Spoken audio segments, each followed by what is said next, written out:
நான் அவங்க கூட போக மாட்டேன் மேடம். அவ கூட தான் போவியா? நான் அவங்க கூட போக மாட்டேன். அவங்க கூட போனா நான் செத்துருவேன் மேடம். என்னால வந்து ஒரு நரகம் உள்ள போயிட்டு வெளியே வர மாதிரி அப்ப இருக்கு அவகிட்ட தினைக்கும். இந்த சொர்க்கமா ஒவ்வொரு இருக்குதா நாளும். உனக்கு? நல்லாதான் மேம் பேசணும். அப்படியே வாழைப்பழம் மாதிரி பேசுவான் மேம் இவன் பேசுறத பார்த்தா. எப்படியா பட்டவங்கள தான் விழுந்துருவாங்க.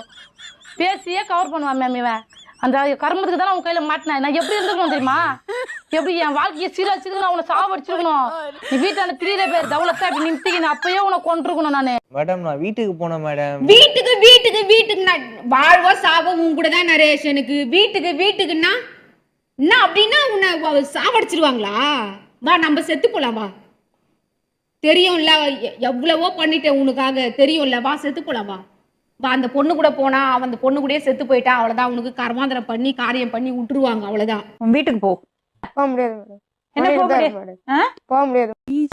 அந்த பையன் உன் கூட வாழ மாட்டான். மணி யாருமா உனக்கு? என் மாமா. அது எப்படி உனக்கு மாமா ஆகும்? உனக்கு அண்ணன். மாமா. உனக்கு அண்ணன். மாமா மேடம். அண்ணன் அண்ணா அண்ணா. ரெண்டு பேர் தான் மேடம். ரெண்டு பேர் கிடையாதுங்க. நீரே போனாலும் சரி, ரெண்டு பேர் தான். சட்டம் அனுமதிக்காது. பரவாயில்ல, உள்ள போனா கூட. Let's break up.